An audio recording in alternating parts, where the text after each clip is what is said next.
Sejam muito bem-vindas a essa aula. Eu estou muito honrada de ter vocês aqui. Sei do esforço e eu sou muito honrada por isso.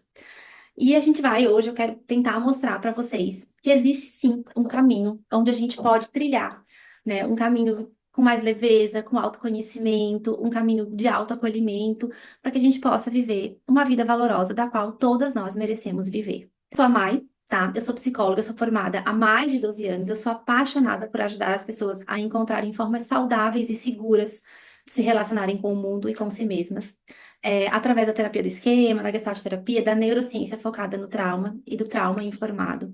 E aqui eu costumo sempre, quando eu faço algumas apresentações, eu costumo mostrar minhas partes, né? Então, tem várias de mim. E todos nós temos comigos de nós mesmos dentro da gente, né? Que interpretam as situações e que agem de formas diferentes. E uma das coisas que eu sempre explico e que eu prezo muito é que a gente possa acolher as nossas partes para que a vida fique mais leve. A gente vai falar também ao longo, né, dessa aula um pouquinho mais sobre essas partes, como elas se formam, né, como a gente pode acolher, o que fazer quando a gente enxerga que tem essa parte dentro da gente, né, como ser assertivo com isso. E a gente vai percorrer aqui uma jornada juntas, né? Eu fiz aqui como se fosse um mapinha mesmo, né, algumas ilhas do que a gente vai percorrer hoje. E hoje eu queria tentar, né, com vocês, que a gente possa enxergar juntas um mapa, algo que você de verdade você possa construir aí na tua jornada, uma orientação para que você possa navegar num caminho de mais leveza, um caminho que muitas vezes ele pode ser complexo, muitas vezes é assustador, singular, mas que também é muito divertido, que é a vida, né? E eu queria muito que a gente pudesse caminhar juntas, né, e percorrer esse Desculpa. caminho de forma leve. E é muito importante a gente entender que a gente só consegue olhar para frente se antes a gente olhar para dentro, né? Essa frase da Paty Noleto, e eu gosto muito dela, porque talvez a gente só consiga de verdade olhar para nossa vida valorosa, olhar para aquilo, né, que faz sentido para gente, se a gente fazer esse olhar para dentro, né, esse olhar interno para nós. Então, toma um fôlego aí, que a gente vai construir agora o nosso mapa, né? O seu mapa. Então, se você tiver papel e caneta, pega, para que você possa construir, para que você possa entender aí como percorrer nessas ilhas, tá? Como fazer, né, esse caminho. Que caminho é esse? Como ele fica macio para você, tá? Mas antes de você começar esse caminho, eu quero te pedir para que você comece a olhar para esse caminho, para olhar para você sem medo e com muita compaixão, né? Liberando compaixão para sua história, para esse caminho também que você vai construir e para tudo que você vai encontrar nele. Porque muitas vezes a gente vai precisar olhar, e quando a gente olha para esse caminho, quando a gente olha para dentro, a gente enxerga muita dor também. Mas é preciso, tá? Não tem como fugir, não tem como a gente viver uma vida conectada e valorosa sem olhar para aquilo que nos aconteceu. Porque hoje você é adulta, você é capaz de cuidar da criança que você vai encontrar mergulhando aí nessa história, né? E ela precisa ser vista por você. Então, olhe para ela com compaixão, com afeto, valide, proteja, agradeça. Ela é o início da tua jornada. Ela é o que te fez chegar até aqui comigo hoje, né? Nessa terça-feira, com vontade de aprender e com um desejo de mudança sem tamanho dentro do coração. Então, olhe para tua criança, porque é para ela que a gente vai começar a olhar hoje. E eu quero que tu olhe com muita compaixão, com validação, que tu aprenda a proteger e agradecer, né? Essa criança que tu foi um dia. Vamos nós, então. Tomem um fôlegozinho, né? Quem tiver com papel e caneta aí, peguem, é bem importante para vocês. E vamos nós. Mai, por que visitar o passado? Né? Por que a gente vai ter que ir lá no passado para viver um presente conectado ou um futuro valoroso? Porque a gente precisa entender o que nos faltou, para a gente aprender mais sobre quem somos, sobre as nossas potências, sobre as nossas limitações e aprender a suprir as nossas necessidades emocionais. Porque sim, todos nós temos necessidades emocionais, isso é inerente ao ser humano.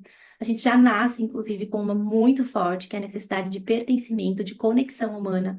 O nosso cérebro ele se forma ao longo da nossa trajetória, né, até ali mais ou menos os 24 anos, mas a conexão que a gente já vem de base, que a gente já nasce com o senso de pertencimento. Então, a gente já nasce precisando pertencer, precisando, né, de conexão humana.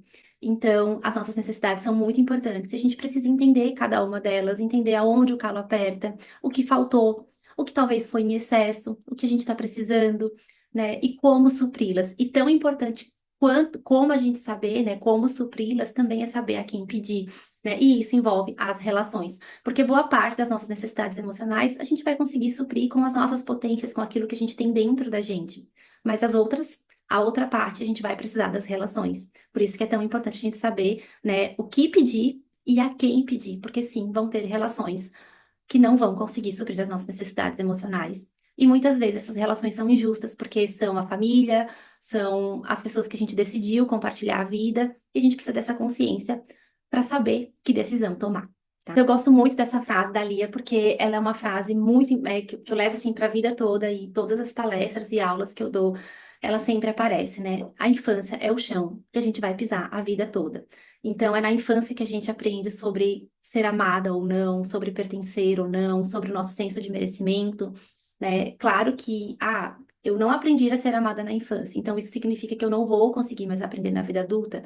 Não, não é isso, mas significa que você merecia ter aprendido a ser amada na infância e que isso vai reverberar na tua vida adulta, principalmente se você não tiver consciência que isso não foi uma coisa, né, que você aprendeu quando você deveria de fato ter aprendido, quando você deveria de fato ter sentido, né, que era amada. Porque existem algumas coisas que a gente não aprende lendo, não aprende estudando, não aprende assistindo uma aula, a gente só aprende sentindo. E amar, e ser amada e pertencer é uma das coisas que a gente só aprende sentindo. Você pode ler milhões de livros sobre amor próprio, você pode ler milhões de livros sobre autenticidade. Se você não sentir, não tem como você aplicar na prática. Tá? Existem coisas que a gente não aprende lendo, a gente aprende só sentindo. Mas nunca é tarde, né, para a gente percorrer e olhar para isso e começar a nossa jornada de aprendizagem e de sentir, né, todas essas possibilidades que muitas vezes foram roubadas da gente, mas que a gente tem direito de recuperar. E uma coisa que também eu gosto muito de falar é que o nosso cérebro ele tem duas principais funções: evitar a dor, né? Evitar o sofrimento, lidar com o medo, né? E a outra é buscar o atendimento das nossas necessidades. Então, o cérebro ele está sempre atento, né? A buscar o atendimento das nossas necessidades ou se brindar da dor. E isso é muito bom. Porém, se nós pensarmos numa pessoa que ela é hipervigilante, numa pessoa que ela sente que ela está em perigo, que ela não está segura no mundo, o cérebro ele não vai conseguir fazer essa busca do atendimento das necessidades emocionais.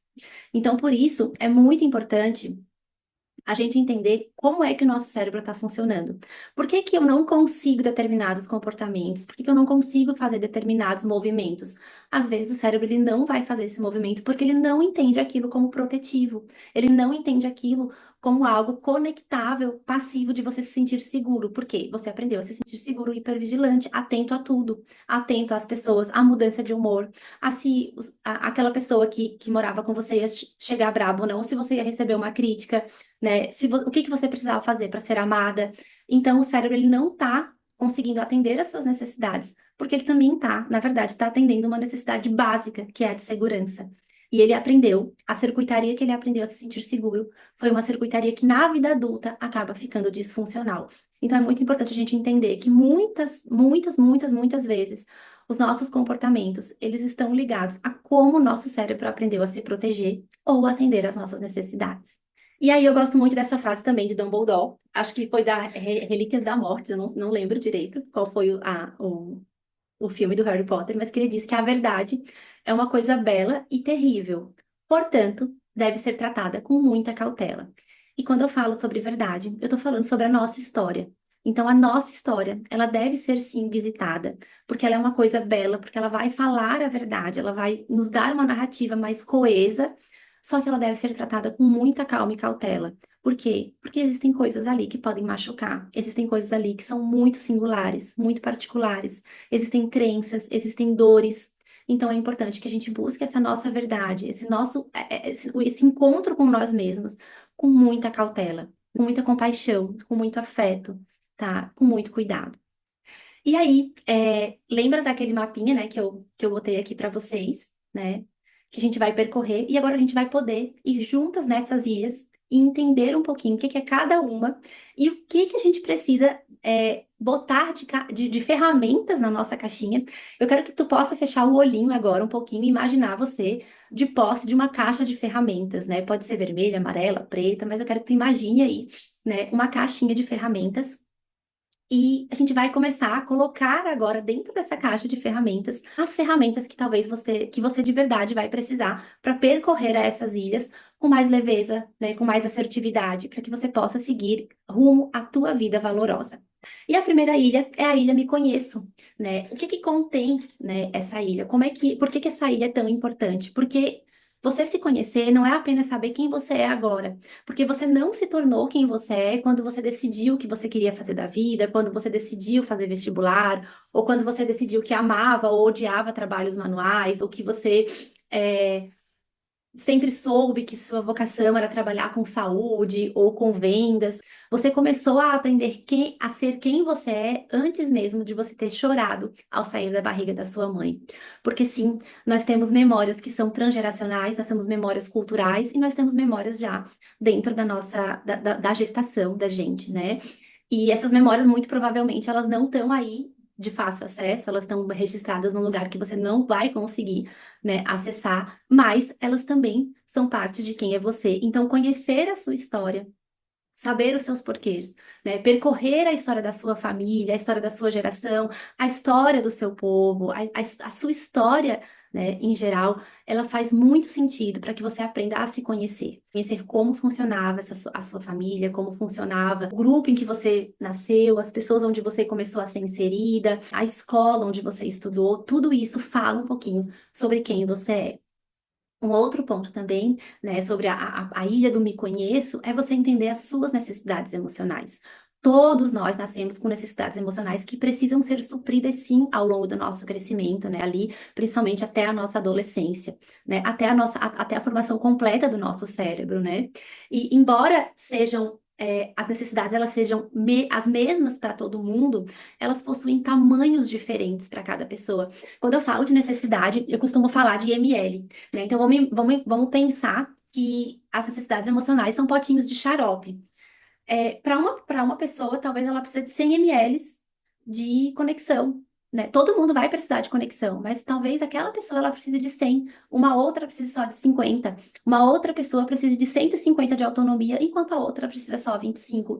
Então é diferente para cada pessoa. Mas, Mai, quem decide, né? O que é decisivo para eu entender, né, o quanto eu preciso, né, de conexão ou o quanto eu preciso de autonomia, de espontaneidade, é o temperamento da gente. Por isso também que outra parte do quebra-cabeça é entender o nosso temperamento. Tu tem abertura alta, tu tem um neuroticismo alto, tu demora um pouco mais patinando nas emoções, tu demora para voltar ao teu estado de base, tu é muito ansioso, tu não é, tu é extrovertido, tu é mais introvertido. Tudo isso vai ser decisivo, sim, para que você possa entender quantos de ml você vai precisar aí nas suas necessidades emocionais. Na verdade, gente, quem deveria, né, ter essa atenção com as nossas necessidades emocionais, deixa eu só botar aqui para a gente não ser interrompida, é os nossos pais, né? Os cuidadores, pais que eu falo seriam os nossos cuidadores. Eles que deveriam sim estar atentos às nossas necessidades emocionais, porque quando crianças nós não temos nem capacidade de entender o que são necessidades emocionais. Mas muito provavelmente quem está aqui comigo, dessas pessoas que estão aqui comigo, vão concordar que nós tivemos pais que não sabiam nem que eles deveriam ser atendidos, avaliar e estudar, né, sobre o atendimento das necessidades emocionais quando nós éramos crianças para sermos atendidos. Mas, para quem é mãe aqui, vale muito essa reflexão. Nós somos responsáveis por entender quais as necessidades dos nossos filhos, né? O temperamento dele, para saber o que ofertar, né? Mais ou menos, né? Para que eles sejam de verdade supridos e tenham, né? Grandes chances de se tornarem adultos saudáveis, né? Quando chegarem na vida adulta. E entender essas necessidades emocionais não é só o seu temperamento, tá? É também entender o que faltou para a sua infância, né? Naquele ambiente onde você cresceu, né? Quais eram as contingências, né? O que que foi escasso ou o que que foi em excesso? Porque quando a gente entende um pouquinho de temperamento, é incrível. A gente tira tanto peso das nossas costas, tanto peso mesmo, que as coisas até fazem sentido. Eu sou uma pessoa que tem uma abertura muito alta, tá? Então eu tenho uma imaginação muito fértil, assim. E eu era uma criança, eu tinha a abertura muito baixa, então eu passava horas imaginando no mundo da minha cabeça, e isso foi até protetivo para minha infância. E eu tenho muita dificuldade com coisas muito concretas, né? Então, se você me pegar de surpresa e perguntar quanto é 3 vezes 7, eu vou dar uma bugada. Mas se você me der uma coisa complexa, ou uma forma de Bhaskara, ou alguma coisa para fazer, assim, eu olho e vejo e tenho facilidade de fazer. Então, quando eu era criança, eu ouvia muito. Se tu colocar a energia nesses teus papéis de carta ou nessas tuas colagens aí de revista para decorar a tabuada, tu já tinha decorado. E eu achava que tinha algo de errado comigo, né? E quando eu entendi temperamento, que eu disse, nossa, é porque aquilo era fácil pra mim, né? Eu tenho uma abertura alta, então aquilo era um movimento prazeroso e eu era só uma criança. A gente tira esses pesos das costas, né? E essas vozes que ficam dizendo, né, que você tá fazendo errado, elas vão dando uma diminuída. Então, por isso é muito importante a gente entender o nosso temperamento. Aquilo que veio de base com a gente, porque o temperamento, ele é genético, tá? Então, a gente não consegue excluir um traço de temperamento. A gente consegue conversar com esse traço e dar uma moldada. Então, se você é uma pessoa que veio com essa pecinha de fábrica da extroversão e você ficar num ambiente isolado, isso vai ser muito invasivo para você, né? Então, é muito importante a gente entender, né, o nosso temperamento, para a gente saber também quais são as nossas potências, né? Porque a gente vai poder usar o nosso temperamento como potência e também entender onde encalacra. Por exemplo, a minha conscienciosidade, ela é baixíssima. Rotina, para mim, é uma coisa, assim, que é desgastante. Então, eu preciso entender que eu preciso ser intencional com isso, já que eu não tenho essa peça de fábrica. Então, o que que eu faço? Existem coisas que eu preciso ficar atenta, checar, organizar, zelar, cuidar, porque eu entendo que isso é uma limitação no meu temperamento. Então, quando eu tomo estratégias para isso, a vida fica mais macia. E eu sei que se eu tiver que fazer uma aventura, se eu tiver que se eu estou no meio de uma festa e alguém aparecer com algum rasgo, alguma coisa, eu vou consertar muito rápido, sem precisar fazer nenhum esforço. Por quê? Porque essa parte da abertura está no meu temperamento. Então, quando a gente se conhece, a gente começa a tirar um pouco de peso e trazer mais leveza, né, pra gente, pro nosso funcionamento e pro nosso dia a dia. Conseguir, né, o que a gente precisa colocar nessa caixinha de ferramentas, né? A gente precisa saber qual é o seu porquê, conhecer a sua história, conhecer o seu temperamento e quais as suas necessidades emocionais, o que faltou na tua jornada. A gente vai precisar colocar essas ferramentas aí nessa caixinha para se sentir seguro, né, e alcançar, né, poder pular aí para a próxima ilha. E aí, eu quero compartilhar com vocês, tá? Eu coloquei no 1.2 para ficar mais rapidinho, mas eu também fiquei atenta para ver, né, se não ia ficar muito rápido. Mas eu queria convidar vocês a assistir, agora bem rapidinho, uma aula desse módulo, que é o módulo Me Conheço, do meu curso, para que vocês possam entender um pouquinho, né, de como a gente pode realmente fomentar essas ferramentas dentro aí da nossa caixinha de ferramentas, tá? Deixa eu dar o play aqui.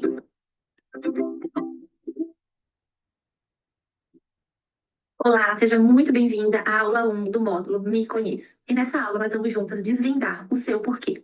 Porque sim, quem é você envolve um porquê e é muito importante. Você já deve ter ouvido a frase: a direção é mais importante do que a velocidade. E ela, sim, é uma frase muito verdadeira e importante para a gente poder entender essa aula. E eu imagino que em algum momento da sua vida você já deve ter ficado curiosa para compreender os motivos pelos quais você se comporta de maneira X ou Y, ou porque as suas emoções surgem tão intensamente em certas situações. E eu percebo na minha prática que grande parte das pessoas não enxergam os motivos que tornam as suas vidas sofridas ou angustiantes. Mas, se você chegou até aqui, é porque existe sim um sinal de alerta interno lhe dizendo que algo precisa ser ouvido. E diante disso, vale algumas reflexões bem importantes. A primeira reflexão é perguntar por que você chegou até aqui. Como você chegou até aqui? A segunda reflexão é o que pretende mudar com essa inclinação ao autoconhecimento e ao autoacolhimento. E a terceira reflexão é se você tem uma ideia da sua intenção, do seu propósito ou meta com tudo que você vai acessar e também vai acontecer por aqui. E é muito importante que você possa definir uma intenção antes de começar a se aprofundar nesse curso. Afinal, se você está aqui é porque provavelmente há coisas sobre você e a sua vida que ainda são incompreendidas, e eu quero que você saiba que isso é perfeitamente normal. Porque a maioria de nós passa a vida tentando responder a pergunta: quem sou eu? Mas nós esquecemos de fazer uma pergunta igualmente importante: por que sou quem sou? E para isso, nós vamos tentar ilustrar essa aula com uma história. Imagine a Maria. Maria é uma personagem fictícia e é uma mulher muito bem-sucedida em sua carreira, mas que se sente ainda insatisfeita e perdida. E ela percebe que, apesar de ter alcançado muito dos seus objetivos, ainda sente um vazio. E em busca por respostas, Maria decide explorar o seu porquê. E aí ela descobre que, por muitos anos, as suas decisões foram motivadas por um desejo de aprovação dos outros e especialmente dos seus pais. Ou seja, Maria ainda carrega a sua menina com ela. O seu porquê está ligado a uma necessidade de provar o seu valor. Essa necessidade era da pequena Maria. E com essa percepção, Maria começa a redefinir seus objetivos, agora baseados em suas próprias paixões e interesses e não nas expectativas dos outros. A história de Maria mostra como o nosso porquê pode muitas vezes estar escondido de nós mesmos. E este porquê ele é moldado por nossas experiências, as nossas crenças e o ambiente em que crescemos. E muitas vezes ele é influenciado pelo desejo de ser aceito, amado ou evitar o fracasso. Quando não estamos conscientes desse porquê, nós podemos acabar vivendo uma vida que não é realmente a nossa, seguindo caminhos que não nos trazem verdadeira satisfação. Por isso, descobrir o seu porquê é como acender uma luz em um quarto escuro. É ele que vai te ajudar a ver a motivação oculta por trás dos seus comportamentos e decisões. Quando você entende o seu porquê, ganha clareza sobre quem você realmente é, sobre o que realmente importa para você, e isso vai te permitir tomar decisões mais alinhadas com seus valores, te levando para uma vida mais feliz e realizada. Entender quem você é envolve mais do que saber as suas preferências e habilidades. Envolve saber o porquê por trás de cada escolha, de cada sonho e de cada medo. Eu queria que nesse momento você se perguntasse: qual é o meu porquê? E você vai perceber que essa simples pergunta pode sim abrir muitas portas para uma autodescoberta e a uma realização pessoal. Eu termino essa aula com uma frase de Nietzsche que eu gosto muito, que diz assim: quem tem um porquê para viver pode suportar quase qualquer como. Depois do Me Conheço, a gente precisa entender como nós funcionamos, entender o nosso funcionamento de agora, né? Entender quais foram as nossas lentes, como essas lentes se formaram, que dores são essas que a gente traz lá do nosso passado, que são os nossos esquemas, né? As nossas lentes, as nossas crenças, os nossos esquemas, eles são como uma estrutura mental que ajuda e organiza a interpretação das informações. A gente pode chamar, né, essas crenças de esquemas que são como padrões de sentimentos, de percepções que nós temos ao longo da vida em respostas às nossas experiências. Eu costumo dizer que as nossas crenças, os nossos esquemas, essas lentes, eles são como sapatinhos de cristais, né? Que eles cabem perfeitamente do nosso pé, né? Quando nós estamos lá na infância, só que eles nos encalacram na vida adulta. Porque na infância eles nos dão coerência cognitiva, né? Então, se o mundo onde eu cresci, né, se o ambiente onde eu cresci foi instável, eu não podia contar com as pessoas, eu sentia que eu não estava seguro, acreditar, né, ter uma lente de desconfiança e abuso, uma lente de abandono, uma lente de privação emocional, faz com que eu tenha coerência cognitiva e possa continuar me sentindo, né, pertencente ao mundo e seguir. E isso é muito injusto, porque nós merecíamos ter se sentido amadas, seguras, pertencentes, valorizadas, né? Mas essas lentes, essas crenças, elas nos dão coerência cognitiva na infância. E quando a gente fala isso, olha como é injusto, né? Imagine uma criança na tua frente, tu tem que dizer isso para ela, né? Você vai precisar acreditar que você vai ser abandonada para poder sobreviver.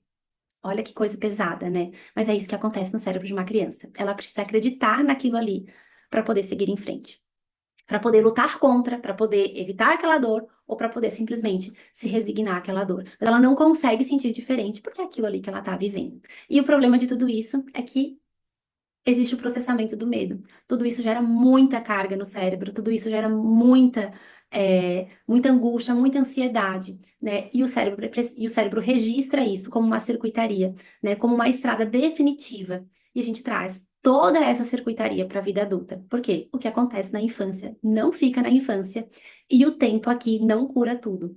Tá? O que cura é a consciência, é entender, né, o que aconteceu comigo, quais são as minhas lentes, o que que acontece no meu cérebro quando eu visito esse movimento para que a gente possa poder fazer diferente. Se eu não entendo o que aconteceu comigo, se eu não entendo como eu enxergo o mundo, se eu não entendo, né, com que lente eu estou enxergando o mundo, eu não consigo fazer nada com isso. Eu fico dentro da máquina do tempo. Eu fico ali naquela circuitaria. E aí a gente pode pensar, né? Ah, eu tenho o dedo podre, ah, eu só me enfio em lugares assim. Não, isso é coerência cognitiva. Enquanto você não entender o que aconteceu contigo, você não vai conseguir mudar. Por isso é tão importante que você aprenda a se entender.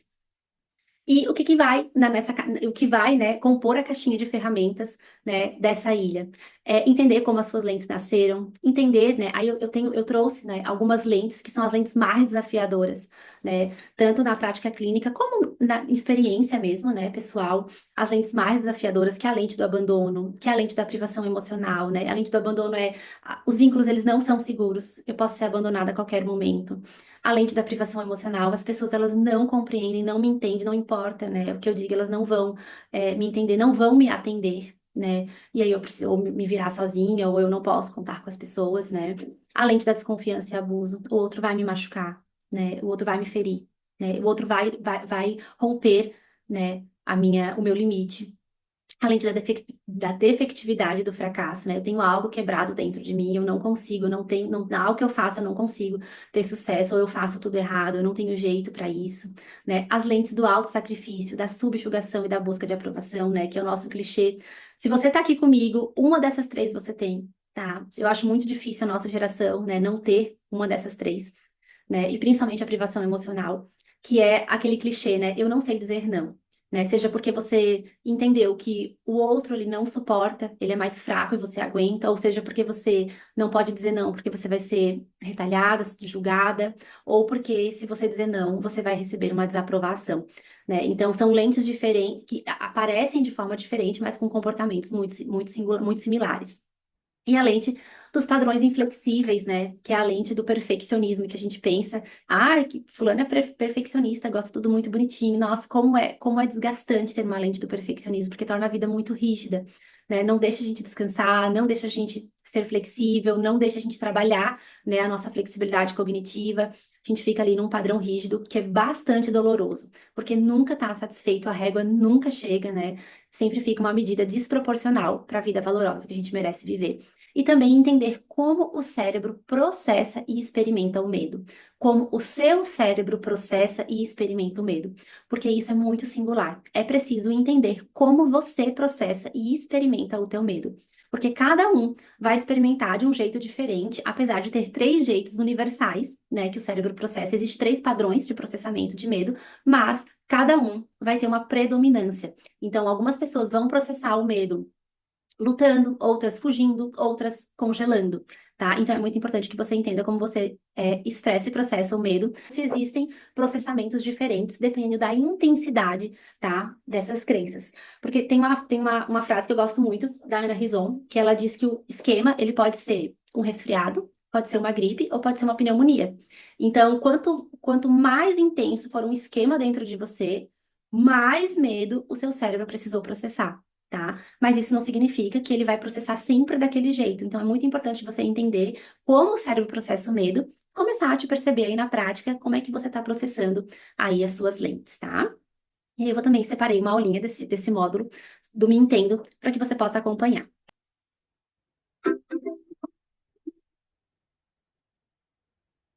Olá, seja muito bem-vinda à aula 1 do módulo Me Entendendo. E nessa aula a gente vai entender o que são e como nascem as nossas lentes. Você já se perguntou por que certas situações da sua vida parecem repetir um padrão, como se estivesse preso em um ciclo interminável?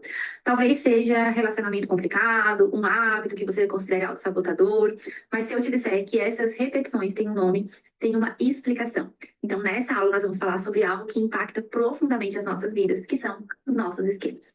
Esquemas são como lentes, são padrões emocionais e cognitivos muito profundos que se formam durante a nossa infância e adolescência. E esses padrões, muitas vezes inconscientes, eles moldam a maneira como a gente enxerga o mundo e como a gente reage a determinadas situações. Eles são como roteiros que nós seguimos sem perceber, afetando nossas escolhas, os nossos comportamentos e principalmente os nossos relacionamentos. Todo mundo tem esquema? Sim. Eles são formados a partir das nossas experiências de vida e especialmente aquelas que ocorrem durante os nossos anos iniciais, a infância e a adolescência. As nossas lentes são desenvolvidas quando as nossas necessidades emocionais básicas elas não são supridas durante o nosso processo de desenvolvimento. Aquelas que a gente falou no módulo anterior, vínculos seguros, autonomia, limites realistas, sentido de identidade, espontaneidade, lazer, né, conexão, segurança. Então, quando essas necessidades não são supridas junto com as nossas experiências infantis e na adolescência, a gente pode ter a formação aí dessas lentes. Outra coisa também é que importante, né, para essa etapa do nosso autoconhecimento é entender que a forma como você enfrenta seus medos também pode influenciar como você enxerga suas lentes.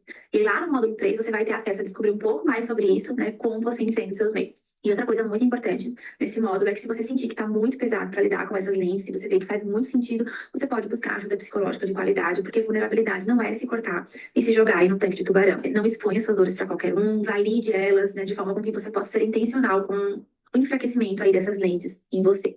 Mas como eles se ativam no nosso presente? Bom, os esquemas eles podem ser ativados por eventos ou situações que de alguma forma se conectam com as experiências que a gente teve lá no passado. Por exemplo, um esquema de fracasso pode se formar com alguém que foi constantemente criticado durante a infância e quando adulta essa pessoa pode evitar oportunidades de crescimento por medo de fracassar, perpetuando aí a sua crença de que nunca será bem-sucedida. Outra coisa importante é entender que os esquemas eles não são destinos que a gente nunca mais vai conseguir mudar. Uma vez que a gente identifica eles, a gente pode sim começar a trabalhar neles e mudar essa realidade. Esquemas são como trilhas antigas em uma floresta.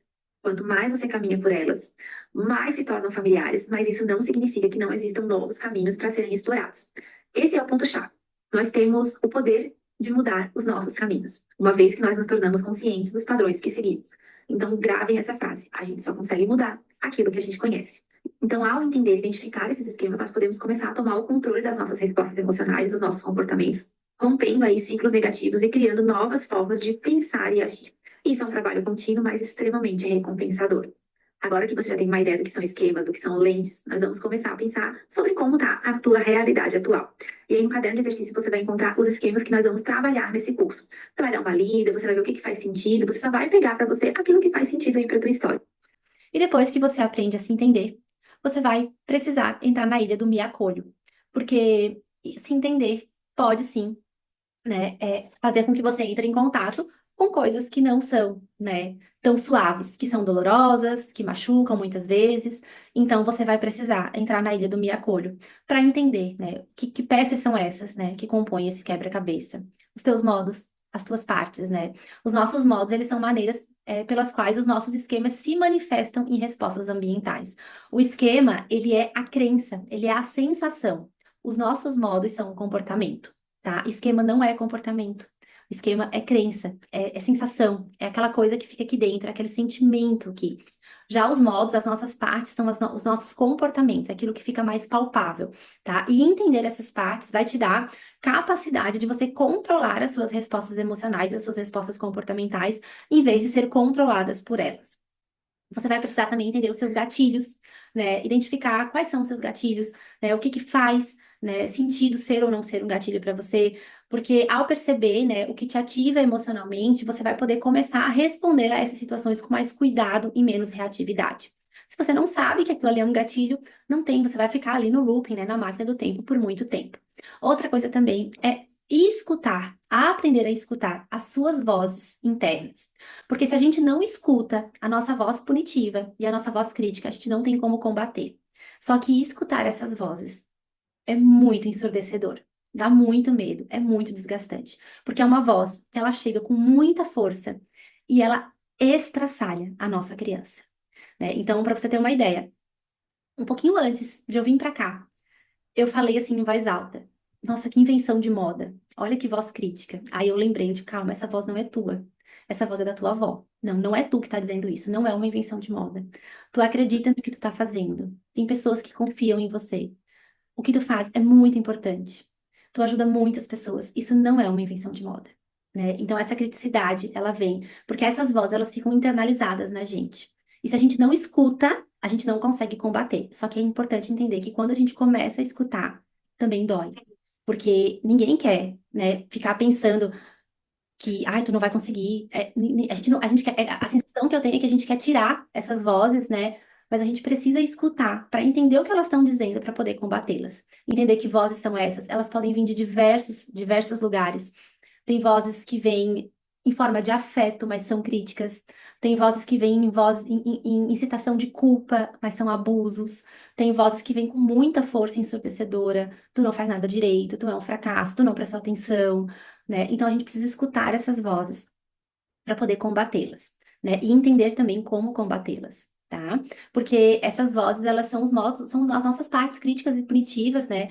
E elas fazem com que a vergonha nos acompanhe, tá? Então, quando a gente entende e reconhece essas vozes, a gente pode começar a romper com a autocrítica que é muito severa e a escolher, sim, um caminho de autocompaixão e autenticidade, porque não é justo que a gente fique ouvindo essas vozes quando elas não são nossas. E o que compõe a caixinha de ferramentas, né, dessa ilha do me acolho, né? Entender as suas partes, né?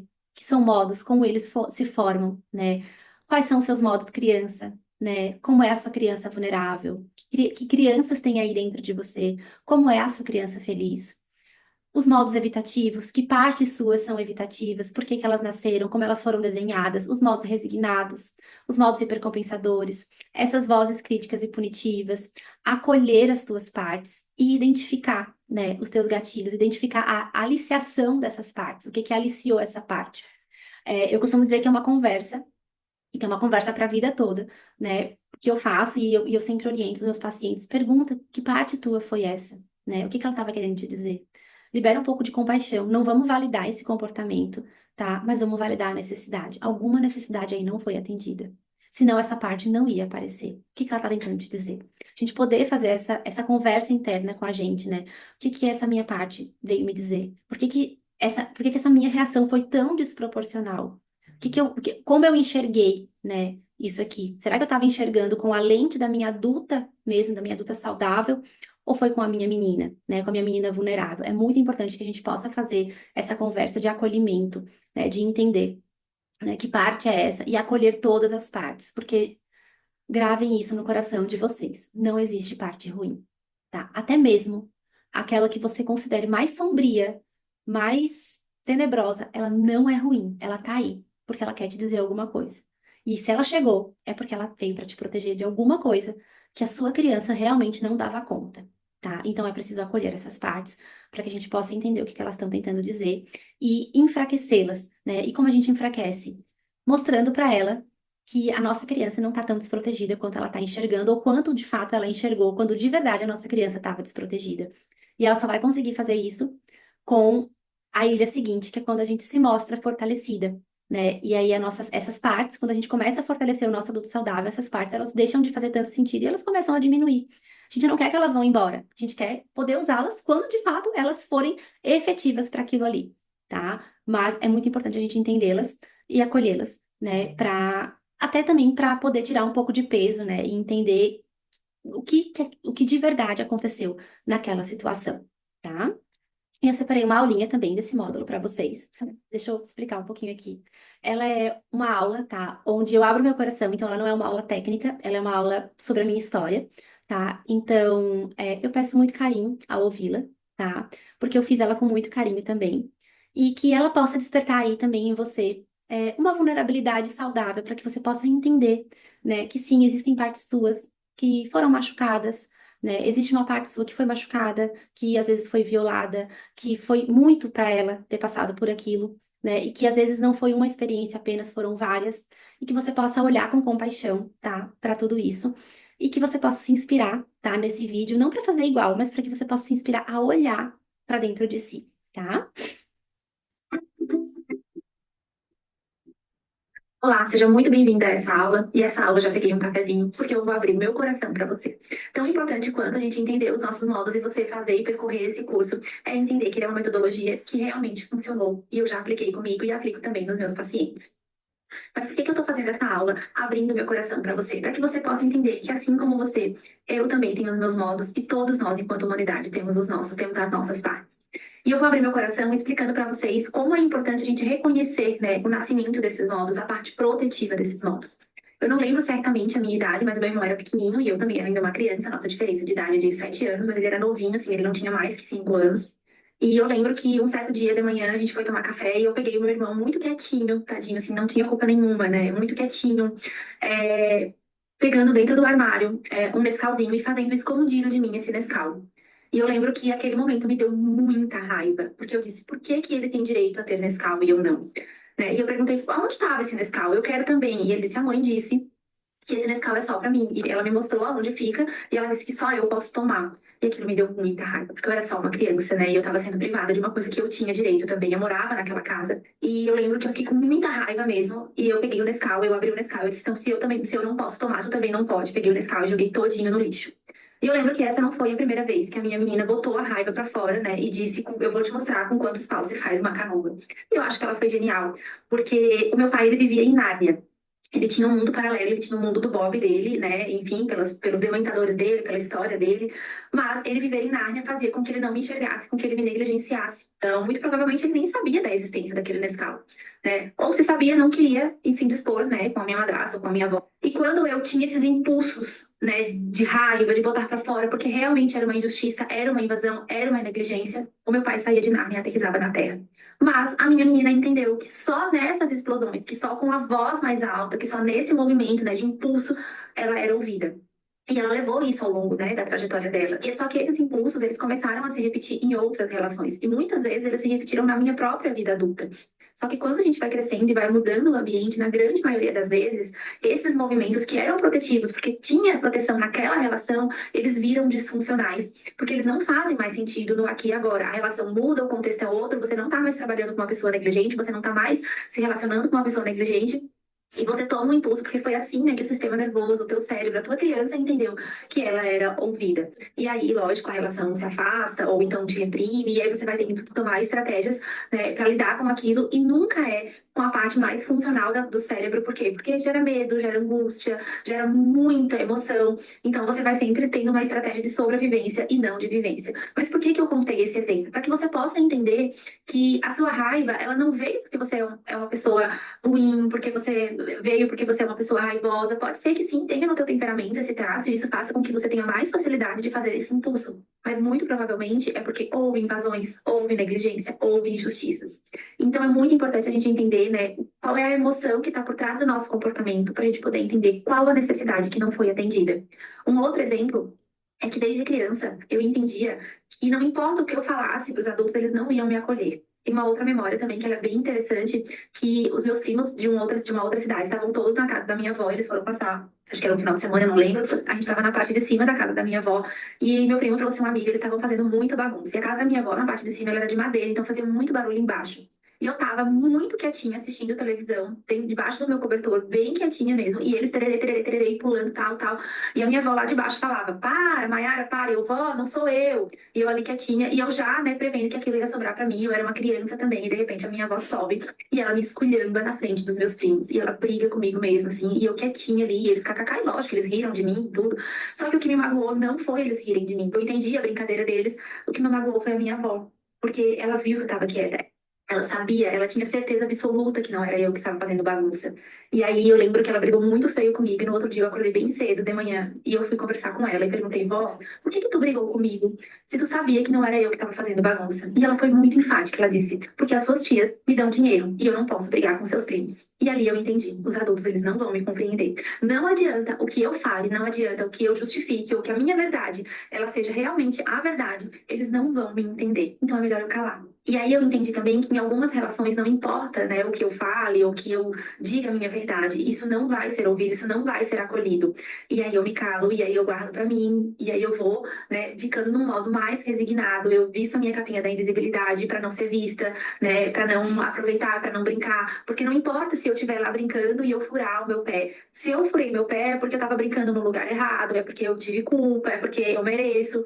Então a minha menina começou a entender que ela não podia fazer certos movimentos porque esses certos movimentos iam fazer com que ela se encalacrasse e ela ia ter que passar por isso sozinha. Então é importante a gente entender o porquê que esse movimento ele é tão fácil da gente fazer, porque ele salvou, porque ele protegeu, porque lá no passado, não importa o que a gente fizesse, aqueles adultos talvez não enxergassem de outra forma. A gente era visto, protegido, né, e se sentia salvo no mundo, sobrevivente no mundo daquele jeito. Só que no aqui e agora, esse comportamento, esse movimento, ele não protege mais, muito pelo contrário, ele encalacra. Porque quando agora eu fico quieta, quando agora eu não falo a minha verdade, ou eu não falo de um jeito coerente aquilo que eu acredito, eu não sou vista, eu não posso ser defendida, eu não posso ser escolhida. Então, a gente precisa entender que certos movimentos, eles foram sim muito protetivos. A gente precisa olhar para esses movimentos e dizer, ok, eu tô entendendo por que que tu tá aqui. Calma, eu tô entendendo por que tu tá aqui. Tu tá me vendo muito pequenininha. Tu tá achando que eu não consigo me defender. Tu tá achando que não importa o que eu diga, eu não vou ser ouvida. E eu entendo que tu estás vivendo assim, porque quando isso aconteceu comigo, foi muito assustador. Então tu veio pra me proteger, mas eu preciso te dizer que eu não sou mais essa menina pequenininha. Que agora eu tenho uma adulta que pode sim escolher as palavras e dizer, ok, tu tem direito de pensar assim, mas eu não admito mais que tu me trate assim. E quando vem esse Godzilla com essa raiva muito intensa, eu também preciso conversar com ele e dizer, eu tô entendendo o que que tu estás gritando, tu estás achando que a gente foi negligenciado, porque tu ainda tá me vendo pequenininha. Tu ainda tá achando que aquela pessoa ali que precisa te ver, ela não tá enxergando, ela tá em Nárnia, ela precisa aterrissar. E não, essa relação não é assim. Né? Então a gente precisa conversar com essas partes, por quê? Porque quanto mais a gente conversa com essas partes, mais a gente reforça a nossa parte da frente do cérebro, que é o nosso neocórtex, que é responsável por trazer respostas mais criativas e mais adaptativas para a gente. E a gente só consegue fazer essa ponte quando a gente vai entendendo, vai acolhendo e vai trazendo muita compaixão para essas nossas partes e não olhando para isso como um defeito, como algo quebrado, como se a gente não tivesse jeito, como se a gente tivesse inadequado, porque isso é o que vai reforçar as nossas vozes críticas. E quanto mais voz crítica a gente tem, mais os nossos modos vão enxergar a gente como pequenininho e frágil como era a nossa criança, e mais a gente vai precisar deles.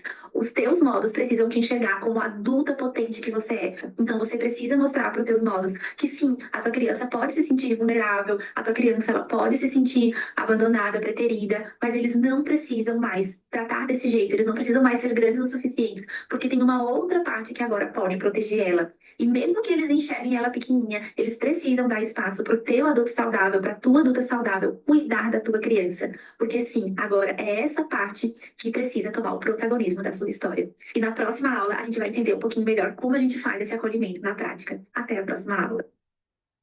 Eu quis compartilhar com vocês esse vídeo porque eu acho que esse movimento, né, é um movimento muito curativo, tá? É um movimento muito consciente que faz a gente poder, né, trazer, né, a nossa criança, né, que está ali vulnerável, né, no nosso sistema límbico para a parte, né, mais racional, para a parte mais é, criativa do nosso cérebro. Quando a gente teve uma infância com muito medo, com muita insegurança, com desamparo aprendido, com muitos traumas, com muita vivência, né, pesadas demais para aquele cérebro, a ponte entre todo o nosso sistema límbico, que é por onde chega, né, toda a nossa experiência humana, ela não se conecta com o nosso neocórtex. Né? Então, às vezes a gente pensa, nossa, por que que essa pessoa ela age desse jeito? Às vezes ela não consegue, né, chegar no neocórtex, às vezes ela não consegue de verdade acessar essa parte da frente. Porque se você não tiver seguro, você não vai conseguir acessar essa parte da frente. O teu cérebro vai ficar no sistema límbico tentando te proteger, tentando olhar para todos os sinais de perigo para tentar te proteger. Então é muito importante que a gente possa acolher as nossas partes, para que a gente possa criar de verdade uma ponte sólida, uma ponte sólida e justa com a nossa história, para que a gente possa acessar a parte mais funcional, né, e mais rica do nosso cérebro. Inclusive, esse tempo saiu um vídeo no Instagram de um neurocientista, nem sei se era neurocientista, mas é que esses vídeos do Instagram que a gente não sabe a fonte, mas que depois eu vi que muitas outras pessoas falavam, né, sobre o ponto de Deus no cérebro. E ele fica na parte da frente do nosso cérebro, né? Não é na parte emocional, no nosso sistema límbico, é na parte da frente. Porque sim, talvez seja a parte que a gente use, né? E fazendo essa analogia, né, com o ponto de Deus, é a parte que a gente usa para ser saudável, para se regular, para ser leve, né, para viver de verdade uma vida valorosa. E se a gente teve uma infância que com muitos, né, muitos percalços, muito provavelmente a ponte, né, que chega a essa parte do cérebro, ela tá aí comprometida, tá? E a gente tem muito também, né, que eu vejo muito na prática, né, muito diagnóstico de TDAH, muito diagnóstico de doenças assim, né, com neurodivergentes. E elas se assemelham muito, né, à circuitaria de trauma, principalmente o TDAH. Quando a gente pega uma pessoa com TDAH, uma pessoa traumatizada, a gente percebe que tem quase a mesma circuitaria, né, no cérebro. Então, é muito importante que a gente entenda, né, que essa ponte precisa ser feita. E a gente precisa fortalecer o nosso adulto saudável, fortalecer essa ponte, né? Não é só criar, é fortalecer e deixar ela bem sólida para que a gente possa correr para lá e para cá, né, sempre que a gente precisar. Né? E é uma ponte que precisa ser segura, né? Uma ponte que precisa vir de dentro para fora, porque a segurança ela precisa vir de dentro para fora. Quando eu me sinto segura dentro de mim, eu me sinto pronta para desafiar o medo que está lá fora, né? E a gente precisa fomentar, assim, o nosso adulto saudável, que ele é um componente essencial para uma vida equilibrada, para uma vida mais plena, para uma vida leve.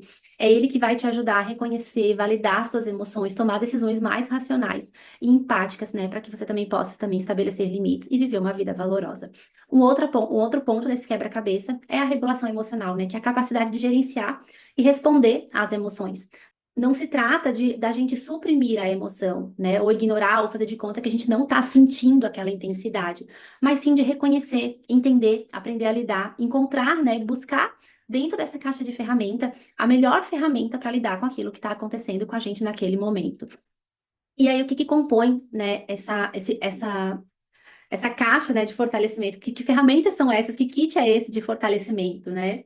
A gente vai precisar entender, né, o que é ser um adulto saudável. Não é um nirvana, não é uma coisa de outro mundo, não é o ápice, mas sim, né, é uma coisa, é uma meta, né, que a gente precisa alcançar, que é ser um adulto conectado, entender as emoções.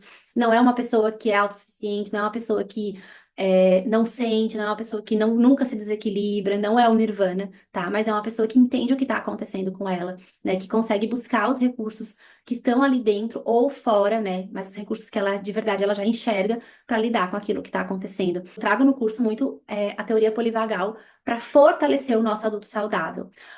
Por quê? Porque eu entendi na prática comigo, tá? Que as nossas partes, elas são muito aliciadas pelo nosso sistema nervoso, né? Então, os nossos modos mais evitativos e mais resignados, eles são um funcionamento mais dorsal do nosso sistema nervoso, né? Que é um funcionamento mais congelado, né? Mais apático, mais melancólico. As nossas partes mais hipercompensadoras, né? Essas partes que lutam mais, que vão contra a vulnerabilidade, elas são um movimento mais simpático do nosso sistema nervoso.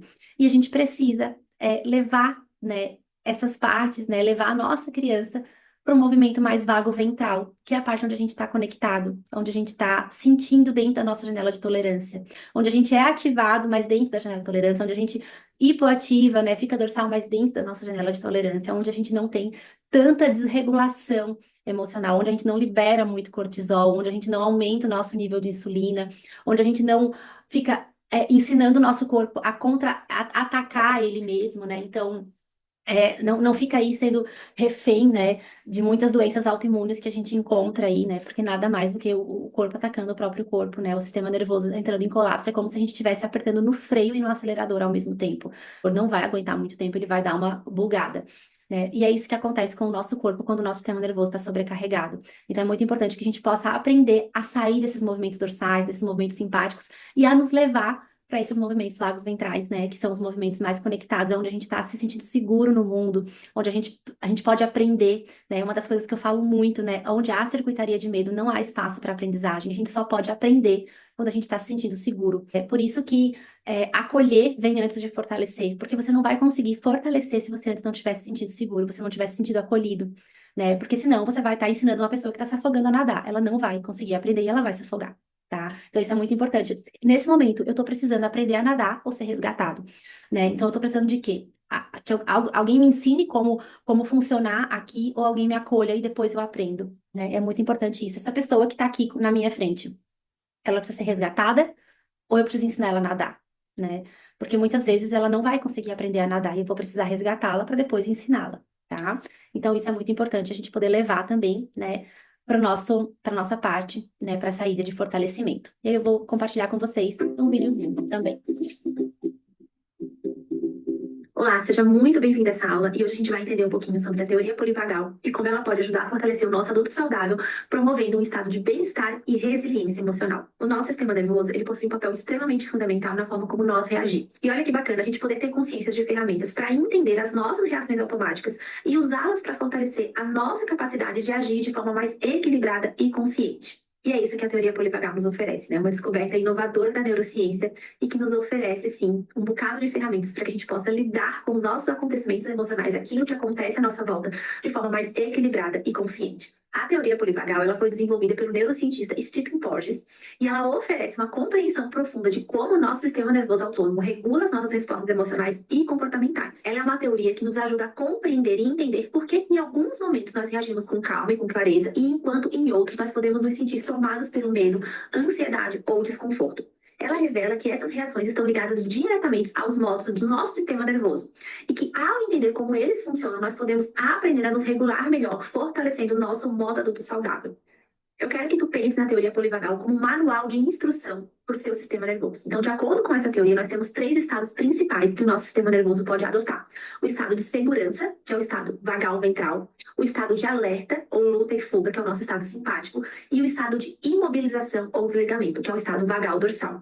Cada um desses estados está ligado a diferentes respostas emocionais e comportamentais. E quando a gente entende esses estados, a gente aprende a navegar entre eles de forma mais eficaz. E nós podemos começar a fortalecer a nossa parte saudável a partir do entendimento dessa navegação. Então vamos destrinchar um pouquinho de cada estado. No vagal ventral, que é o estado de segurança e conexão, é um estado onde a gente se sente seguro, calmo e conectado. A gente está aberto à comunicação e ao aprendizado. É onde as nossas interações elas são mais positivas e empáticas. Quando nós estamos no vagal ventral, a gente está apto a aprender, porque aonde há circuitaria de medo, não há espaço para aprendizagem.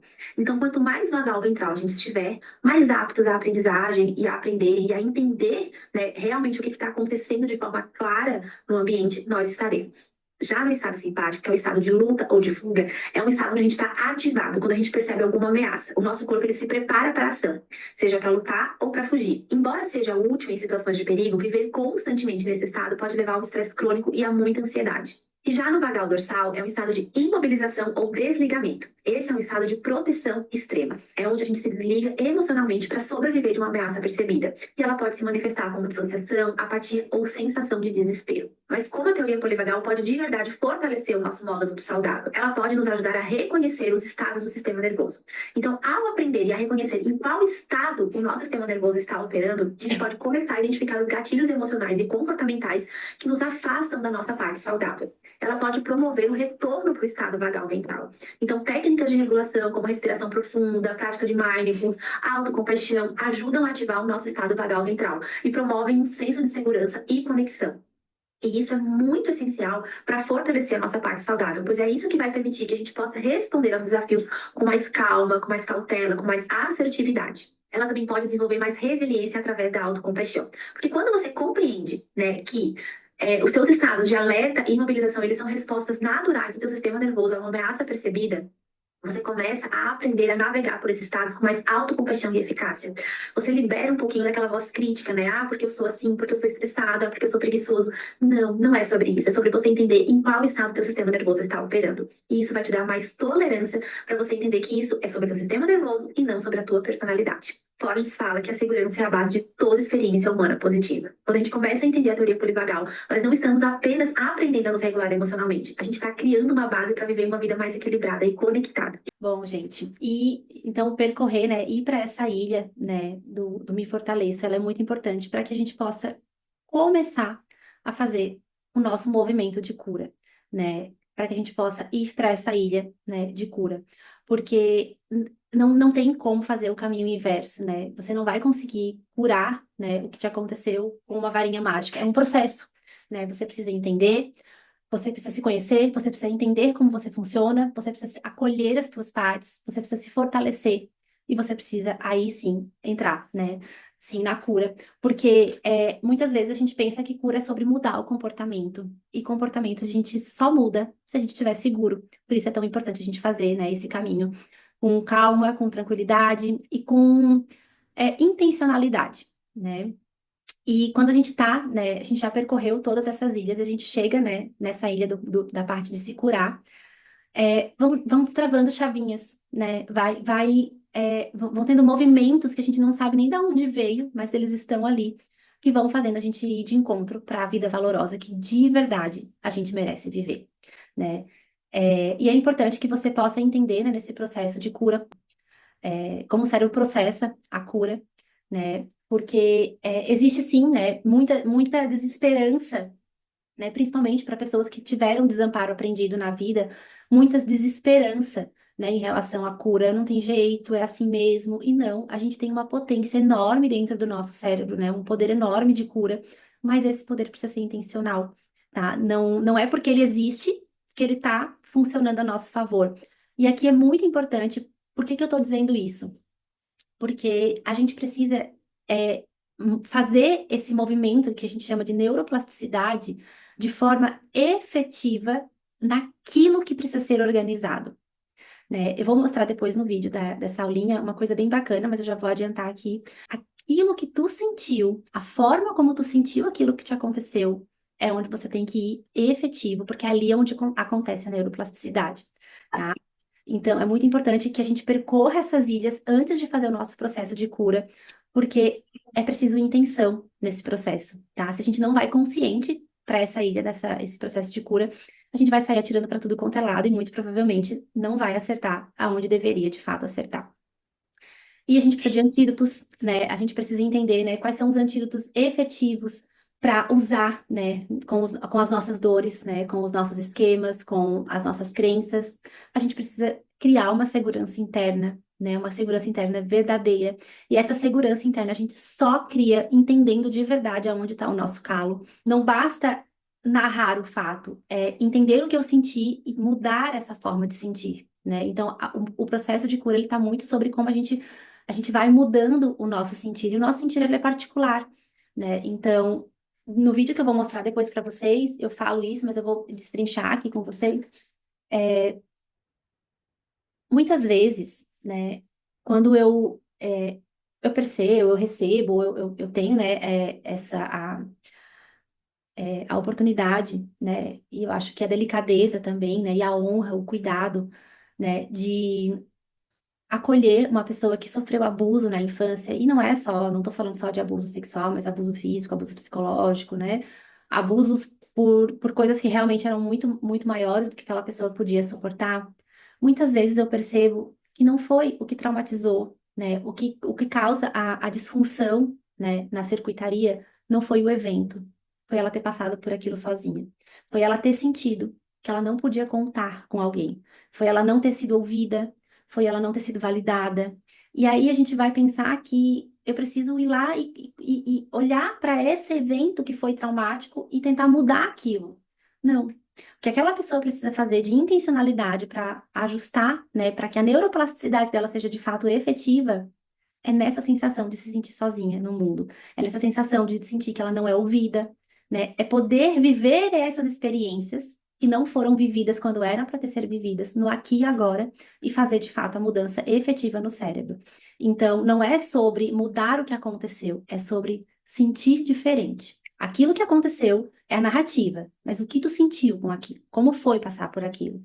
Né? A neuroplasticidade, ela precisa ser efetiva aí. Por isso é tão importante a gente entender as nossas necessidades, né? O que está por trás da nossa fala, o que está por trás do nosso comportamento, né?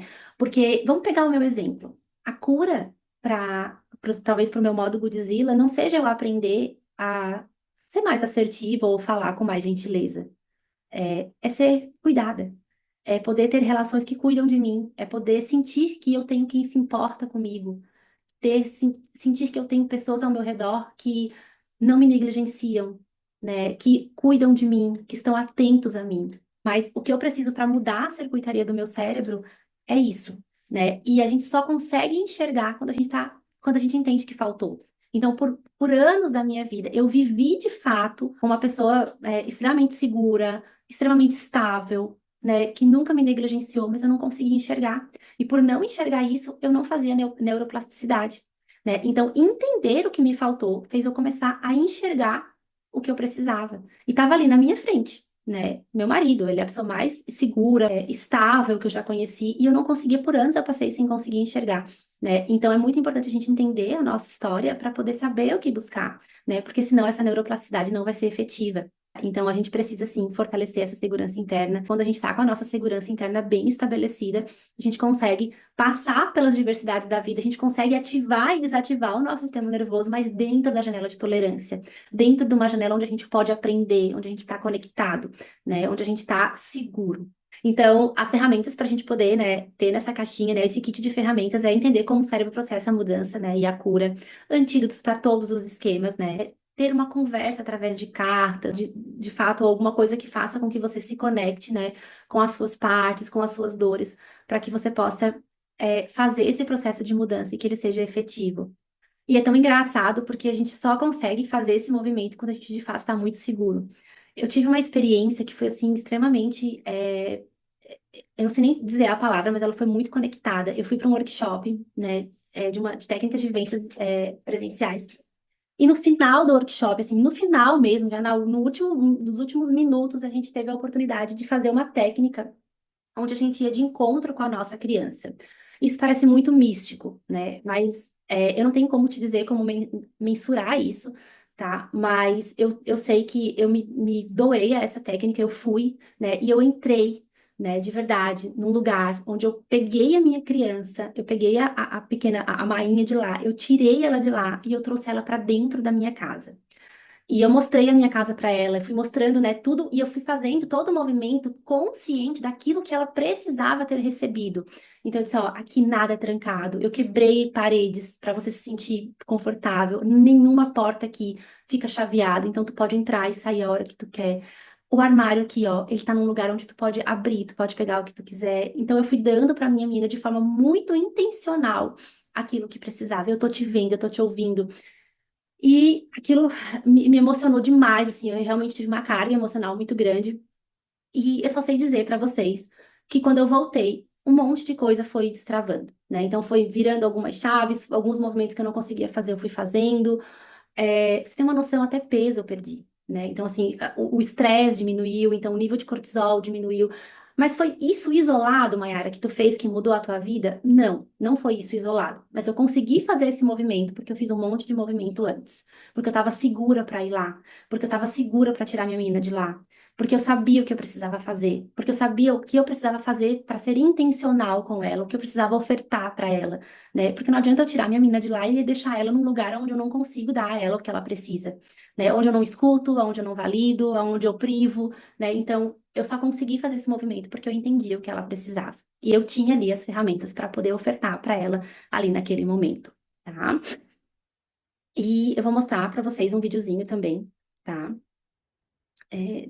Do módulo Me Cure, tá? E que ele fala um pouquinho sobre como o cérebro processa o medo, tá? E depois a gente vai para a última parte da aula, tá? Que eu quero levar vocês para uma vivência rapidinha, sem muita, tá? Sem muitas ativações, mas eu queria compartilhar com vocês. Então assistam esse videozinho, ele é rapidinho, e depois a gente vai para o processo final, tá? Dessa aula. Olá, seja muito bem-vindo a essa aula. E nessa aula nós vamos explorar como o cérebro processa a mudança e a cura do trauma, a cura dos esquemas, e como você pode aproveitar essa capacidade natural para promover a sua própria cura e o seu crescimento. Aqui é muito importante eu destacar para você que trauma não é apenas sobre o que acontece com a gente, mas sobre como o nosso cérebro e o corpo armazenam e processam essas experiências. Por que eu estou dizendo isso? Porque é muito importante a gente entender como a gente recebeu aquela experiência.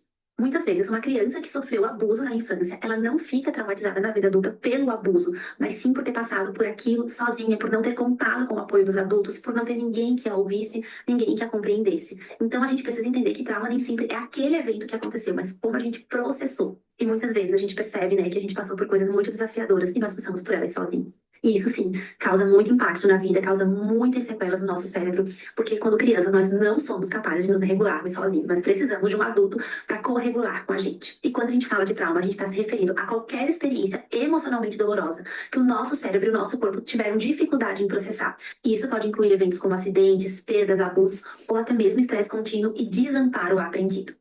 E essas experiências traumáticas ou trauma, elas podem alterar a maneira como o cérebro funciona, afetando áreas responsáveis pela memória, emoção e resposta ao estresse. No entanto, graças à neuroplasticidade, que é a capacidade do nosso cérebro de se reorganizar e formar novas conexões, nós podemos mudar essas respostas traumáticas e facilitar a cura. Então, vamos botar um alfinetezinho aqui. O que é a neuroplasticidade? É a capacidade do cérebro de se reorganizar e formar novas conexões. Então, quando a gente pensa em reorganização, é reorganizar aquilo que foi bagunçado. porque não existe nada de errado dentro de você, mas algo de errado aconteceu aí dentro. E a gente vai precisar ser intencional para que a neuroplasticidade seja efetiva nessa reorganização. Então, quando a gente pensa em cura do trauma, não é igual para todo mundo, porque algumas pessoas elas vão precisar de mais conexão, outras vão precisar de mais autonomia, outras vão precisar de mais flexibilidade, outras de mais limite. Então, por isso é muito importante a gente entender que a neuroplasticidade, ela é um evento, né, que acontece no cérebro, mas ela pode acontecer de diversas formas, de formas muito singulares para cada um. E o cérebro humano, ele é composto por bilhões de neurônios que se comunicam através das sinapses. E essas conexões, elas são moldadas pelas nossas experiências. Os eventos traumáticos, eles podem criar padrões neurais que mantêm o cérebro em um estado de muito alerta, um alerta constante, também conhecido como hipervigilância. Então, se eu estou hipervigil, é porque eu não estou seguro. Então, segurança interna, ela é muito importante. E para a gente entender como o cérebro processa a mudança e a cura do trauma, a gente precisa explorar alguns conceitos que são conceitos-chave da neurociência e psicologia. Então, como o cérebro processa o trauma? As memórias traumáticas e o hipocampo, né? Qual é a relação entre os dois? O hipocampo ele é a parte do cérebro responsável pela formação e organização das memórias. Então, durante eventos traumáticos, a atividade do hipocampo ela pode ser interrompida, resultando em memórias fragmentadas e confusas. Então, isso significa que as lembranças traumáticas elas não são armazenadas da mesma maneira que as nossas memórias normais. Então, muitas vezes surgindo com flash ou sensações físicas. Vou dar um exemplo aqui para vocês. É, alguns anos atrás, eu me pegava muito ansiosa, com um nível de cortisol muito alto nos finais de tarde. E depois de muito tempo, eu associei a isso ao céu vermelho. Porque eu lembro, né, nitidamente agora, depois de muitos anos, como foi dada a notícia da morte da minha mãe. Eu lembro do portão da casa da minha tia sendo aberto e meu pai entrando, e eu achei aquilo muito estranho. E o céu tava laranja. Então, céus laranjas, eles são meio ativadores pra mim. É lindo, é maravilhoso, mas pra mim é um pouco ativador. Hoje, talvez não tanto, porque hoje eu trabalho isso, hoje eu entendo o que acontece comigo.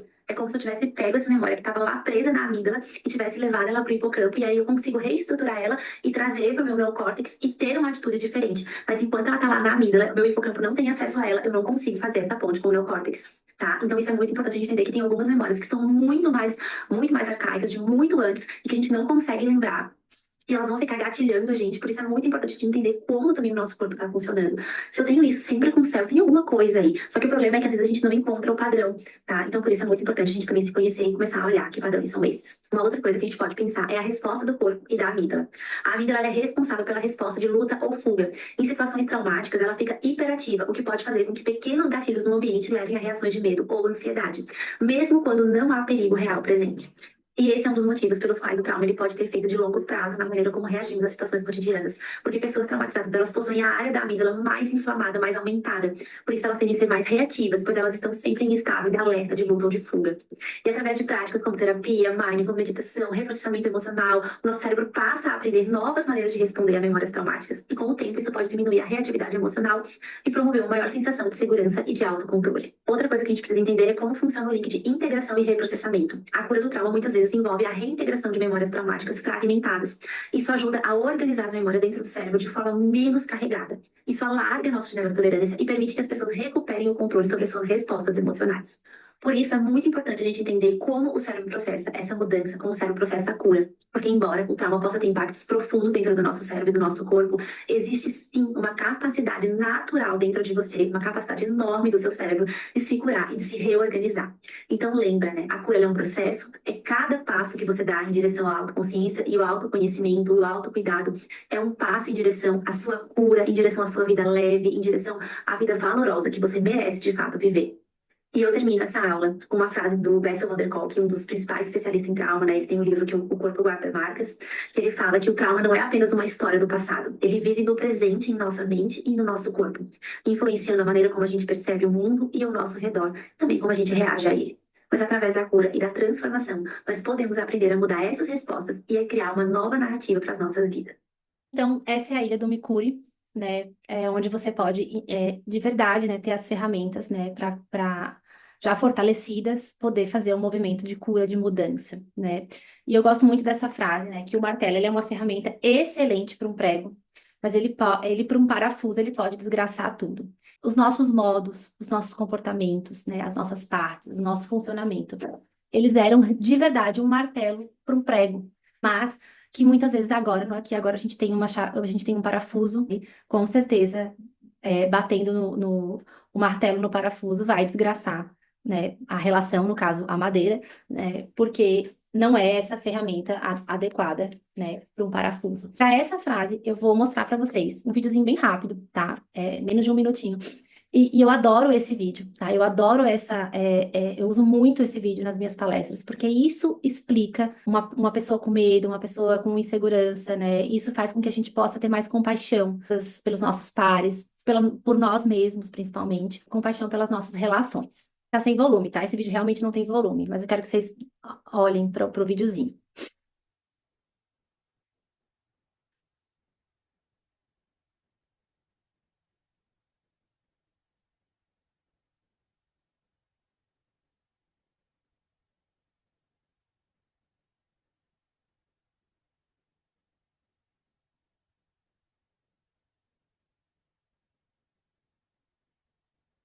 Eu gosto muito desse vídeo porque ele mostra, né, o quanto a gente busca segurança naquilo que faz coerência cognitiva. Esses animaizinhos, eles sofreram, né, com a enchente do Rio Grande do Sul e eles foram para cima do telhado para serem resgatados. E aí, quando eles foram resgatados, já lá no abrigo, né, ainda continuava chovendo, né, e acho que com o barulho da chuva, com toda aquela ativação do sistema nervoso de todo mundo, né, com todo o medo que eles passaram, com toda a insegurança, né, o medo de perder pessoas importantes, né, o medo de morrer ali, o cérebro internalizou que o melhor lugar para estar era em cima do telhadinho, e já seguro, já com comida, com cobertinha, eles ainda estavam subindo em cima do telhado. Sem nada de errado com eles, mas algo de errado aconteceu dentro deles. A segurança interna deles foi rompida. E para esse cachorrinho poder descer dali, poder se comportar de forma adaptável, ele vai precisar reestruturar a segurança interna. Isso que acontece com a gente. Quando a gente tem o rompimento da nossa segurança, a gente vai precisar reestruturar essa segurança para que a gente possa poder fazer movimentos mais saudáveis. Senão a gente vai ficar sempre em cima do telhadinho. Né? E ali, né, sem chuva, já com alimento, com cobertorzinho, em cima do telhadinho, ele não vai conseguir viver uma vida valorosa, ele não vai conseguir viver uma vida leve, vai ficar pesado, né? Vai ficar pouco espaçoso para ele. Ele pode até ter a sensação de que está seguro, mas ele não tá. Ele não tá feliz, ele não tá completo, ele não tá pleno, né? Porque ele tá num lugar onde ele não cabe, né? Mas a gente entende porque ele tá ali, tá? Então, eu gosto muito desse vídeo para que a gente possa poder olhar para as nossas relações e dizer, ok, né? E principalmente para a gente, né? Não digo nem tanto para as nossas relações, mas principalmente para a gente, para ter compaixão, né, com os nossos movimentos, né? Principalmente com as nossas partes, com os nossos comportamentos, né? Com aquilo que se tornou coerência cognitiva para a gente poder sobreviver. Tá? E se você, eu gosto muito dessa frase, essa frase é minha, né? Porque se você tiver coragem e encontrar segurança para construir a sua ponte e atravessá-la com a sua menina, eu te garanto, você vai encontrar muita luz do outro lado. Para que você possa pegar a sua menina e atravessar, essa ponte tem que ser sólida, essa ponte tem que ser uma ponte coerente, uma ponte que seja pautada nos teus valores, seja uma ponte que você sinta que existe segurança nela, que ela não vai quebrar, né? E que você tá segura para atravessar, né, com a sua menina, porque se essa ponte não tá aí, tu não vai se jogar nesse mar, porque tu sabe como ele é, né? Muitas vezes tem piranha, muitas vezes tem tubarão, né? Muitas vezes tem coisas que você já sabe que tem lá e que você não vai se aventurar se você não tiver seguro para ir. E nem recomendo, tá? Uma coisa que eu digo sempre aos meus pacientes: não precisa tirar a capa, não precisa baixar o teu escudo se tu não estiver se sentindo seguro. Tá? A gente só baixa a capa, a gente só baixa o escudo quando a gente tá se sentindo seguro. De verdade, muitas infâncias a gente não, né, a gente percebe que não teve espaço para poder sentir diferente, né? E isso foi muito injusto, né? Mas que a gente precisa, como adulto agora, como adulta, ter calma com esse processo. Olhar, né, para essa criança que precisou enxergar o mundo dessa forma injusta, né? E eu acho que isso é o grande ponto, né? A gente poder dar essa compaixão para nós mesmos, essa autocompaixão, esse autoacolhimento, né? Esse autoconhecimento para poder entender, né, o que aconteceu e o que a gente quer fazer com tudo isso, né? Escolher agora caminhos mais saudáveis, escolher relações mais saudáveis, escolher atender às nossas necessidades de forma de verdade efetiva, tá? E todo esse processo, né, foi pensado, né, com muito carinho, né, com muita organização, com muito cuidado também, com muito afeto, né, nessa metodologia que eu criei, que é o MS5, né, que é esse mapa, me conhecer, me entender, me acolher, me fortalecer e me curar. E eu queria dar um presente para vocês de lançamento. Eu vou colocar no grupo também, tá? Que vocês possam, se vocês se sentirem seguras, se vocês confiarem, né, não só em mim, mas em vocês também, né, ter a coragem, né, nesse momento de começar a trilhar esse movimento de autoconsciência, Vai ser um prazer ter vocês comigo, tá? Esse curso foi pensado com muito cuidado, muita calma, né? Com muito afeto mesmo, para que vocês possam trilhar essa jornada, né? De autoconhecimento, de autoacolhimento, né? De forma bem efetiva. E eu quero agradecer por essa aula. Eu vou parar agora de gravar, tá? Mas quero agradecer vocês. E se quem quiser contribuir, quem quiser falar alguma coisa, tá? Estou aqui à disposição.